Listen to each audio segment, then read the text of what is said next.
loucura.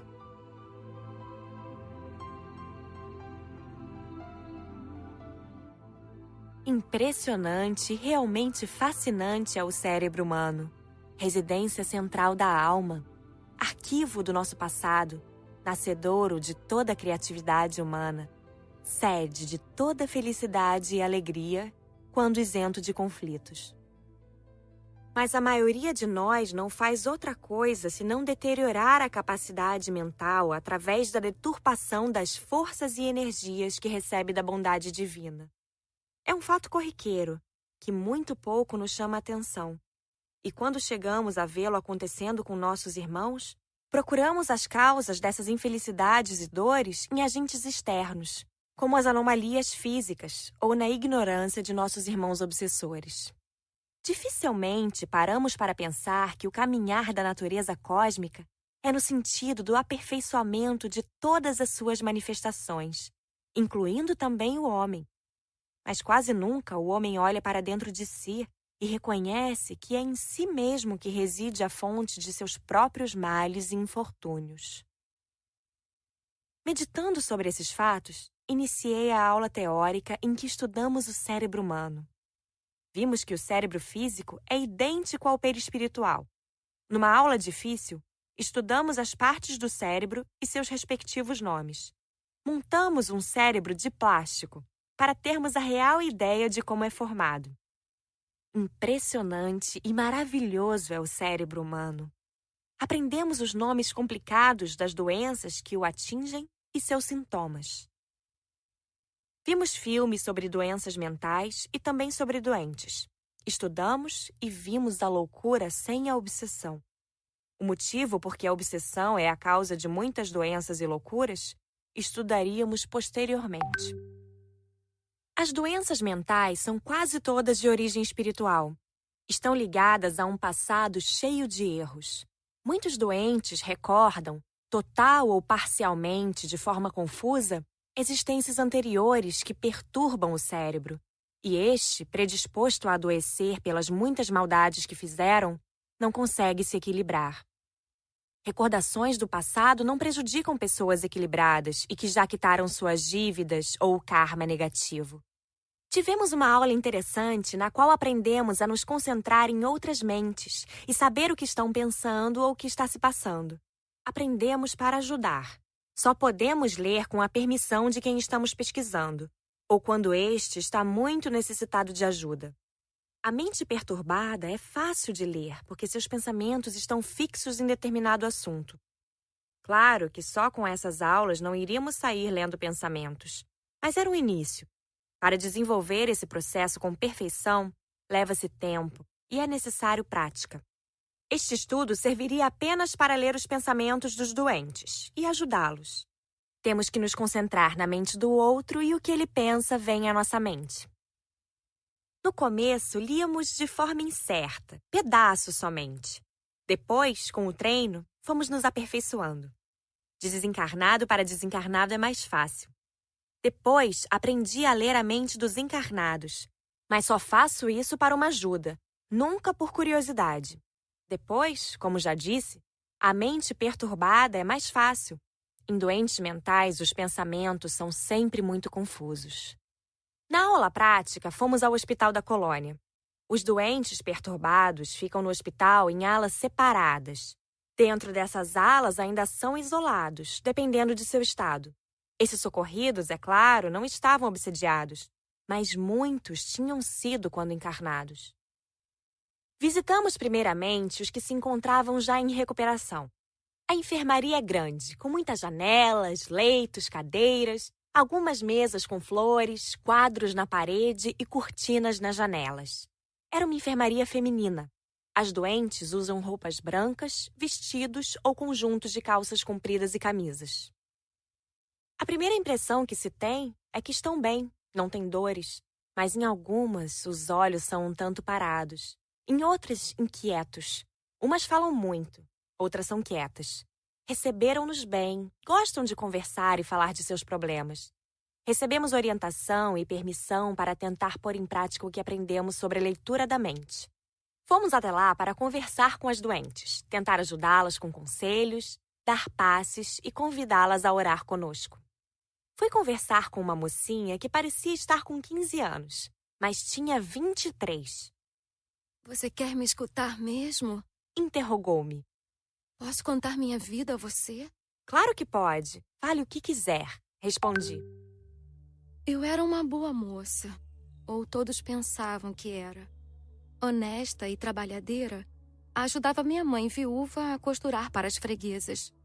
Me comportava um tanto estranha, maníaca, mas nada sério. Tinha 22 anos, não arrumava namorado e acabei apaixonada por um homem casado, passando a me encontrar com ele às escondidas. Fiquei grávida. Ele não queria nada comigo, arrumou e pagou para que eu fizesse aborto. Temendo os comentários maldosos e minha mãe, fiz o aborto. Ninguém ficou sabendo, mas depois desse gesto eu fiquei doente. Me tornei louca e fui internada num sanatório, onde desencarnei após um tratamento de choque. Sofri muito. Fui perseguida por um espírito inimigo de outra existência. Esse espírito, tentando se reconciliar, ia nascer como meu filho e eu o abortei. Não me perdoou. O ódio voltou mais intenso e me perseguiu pelo umbral. Depois de algum tempo, fui socorrida. Agora estou bem. Observando-a, vi que ela fora um espírito endividado, que na encarnação anterior a esta, errou muito, e quando desencarnou, sofreu muito no umbral e acabou perturbada. Fez um tratamento e reencarnou. Na vida física, após novo erro com o aborto, seu cérebro desarmonizou-se e o obsessor conseguiu deixá-la doente. Se não errasse nesta, não iria adoecer. Assim, vimos casos em que os obsessores esperam uma oportunidade, como novos erros, desequilíbrio sentimental, uma dor como a da desencarnação de entes queridos que baixa a vibração, para poder atuar. Esses doentes gostam tanto de atenção que às vezes querem nos narrar tudo de novo. Querem que fiquemos perto e lhes dediquemos atenção. A moça agarrou a minha mão. Me deixe ficar mais perto de você. Me sinto bem. Deixe. Naquela hora, ninguém estava no leito. Isabel, assim se chama, e eu estávamos sentadas nas cadeiras perto de sua cama. Alguns colegas meus e alguns doentes saíram para o pátio defronte à enfermaria, que tem muitos canteiros floridos. Apiedei-me dela e a convidei a ir comigo conversar com uma senhora que há tempo nos olhava sorrindo. Fomos. Isabel ficou quieta, só escutando, mas não largou a minha mão. Após os cumprimentos, a senhora pôs-se a falar. Filha, estou doente, mas não sou louca como dizem. Engraçado. Aqui não me chamam de louca, mas no outro lugar sim. Referia-se ao período de encarnação. Sou uma baronesa. Falo e ninguém acredita. Tenho casa grande, bonita, empregados e escravos, mas moro nesta tapera feia, com pessoas que dizem ser meus parentes. Tenho roupas bonitas e visto-me assim, com as feias. Já nem sei quem sou. Sou Maria ou Carmela? Que confusão! Quem você acha que sou? Falava, mas não esperava a resposta. Sou as duas ou nenhuma. Dizem que fui Carmela, morri, ou desencarnei e nasci, ou reencarnei como Maria. Mas todos são um só. Por que sou duas? Queria ser Carmela, que se vestia bem, alimentava-se bem, era bonita e rica. Não gostava de negro? Indaguei. Maria é negra. Não, tenho horror, são sujos e burros. Mas sou negra, não vê? Não era e fiquei. Tentei explicar que na existência anterior foi Carmela e que teve o corpo morto, depois reencarnou como Maria. Ela repetiu sua história. Dei-lhe um passe e ela se acalmou. Ali estava um caso de recordação fora de hora, fruto verde. Talvez tenha relembrado pela ação de algum obsessor, querendo perturbá-la. Ou ela mesma não esqueceu, fascinada com a encarnação como Carmela. E as lembranças confundiram-na quando voltou como Maria, numa encarnação de que não gostava e repeliu, por ser pobre, feia e negra, raça que detestava. Íamos para outra enfermaria, Isabel me soltou chorando e querendo que prometesse voltar para a vila. Disse-lhe que faria o possível. Tinha pouco tempo livre e precisava fazer coincidir meu horário livre com o da visita. Quando terminou o curso, fui revê-la. Já estava bem melhor. Sorriu ao me ver. Conversamos muito. Queria reencarnar. Havia pedido, mas os instrutores disseram que ela tinha que ficar mais tempo no plano espiritual. Convidaram-na para estudar. Incentivei-a. Isabel é analfabeta. Falei da escola com carinho. Ela ficou entusiasmada. Lá, ela aprenderia o evangelho, a moral cristã que muito lhe fariam bem. Essas enfermarias que vimos são de doentes que, encarnados, tiveram anomalias mentais. No plano espiritual, há muitas enfermarias de doentes que, encarnados, foram sadios e, ao desencarnarem, perturbaram-se com o sofrimento ou o remorso. Fomos a uma enfermaria masculina. Quando entramos, um senhor me olhou fixamente e disse: É você? Assustei-me e Frederico foi até ele. Ela o quê? É linda. Zé me disse baixinho. Aí, Patrícia, fazendo sucesso até por aqui. Frederico ficou conversando com ele, que enquanto estivemos lá, olhou muito para mim. Outro fato interessante aconteceu nessa enfermaria. Um doente confundiu Nair com outra pessoa que fora sua amiga. Pegou em sua mão e não soltava. Frederico e Raimundo tiveram de prostrá-lo com um passe para que largasse a mão dela. Foi conversar com um velhinho. Após os cumprimentos, começou a falar. Fui um caçador. Morava perto de uma pequena floresta. Atirava bem. Um dia, por acidente, matei um outro caçador. Temendo as consequências, coloquei a arma na mão dele, como se ela tivesse disparado.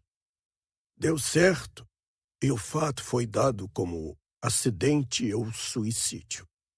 Passados uns anos, minha filha queria casar com um sujeito mau, vagabundo e cínico. Sem ninguém saber, marquei uma caçada com ele, dizendo que era para conversarmos sossegados. Atirei nele e fiz como da outra vez. O acidente teve suspeitas, mas como não houve provas, ficou por isso mesmo. Mas esse espírito me obsediou até que fiquei perturbado. Meus familiares diziam que eu estava caduco. Desencarnei e sofri muito. Já faz tempo que estou no hospital. Acabou de falar, abaixou a cabeça e ficou triste. Animei-o. Depois sorriu para mim. Como é bom ter a consciência tranquila. Fui conversar com outro senhor que, logo depois de conversarmos um pouco, narrou sua história. Na encarnação anterior a esta, fui à guerra. Matei muitos homens e cometi maldades com os prisioneiros. Reencarnei em outro país. Era pobre e trabalhador. Mas alguns inimigos me acharam e ficaram esperando uma oportunidade. Se eu cometesse algum erro ou baixasse minha vibração, iriam me obsediar. Apaixonei-me por uma moça rica que nem sabia que eu existia. Criei coragem e confessei-lhe o meu amor. Mas ela riu de mim. Tomei veneno. Só que não morri. Fiquei mudo. Passado algum tempo, minha mãe desencarnou. Aí senti muito e perturbei-me. Acabei sendo o mudo bobo. Vivi anos assim, sozinho numa casinha a pedir esmolas. Com o tempo, os obsessores foram embora. Eu sei que foi minha mãe que fez com que eles me perdoassem. Desencarnei e fui socorrido, porque sofri resignado por muitos anos. Estou aqui há pouco tempo. Tenho ainda as ideias confusas. Às vezes me lembro da guerra e grito. Mas graças a Deus estou melhorando. E estar falando novamente é bom demais.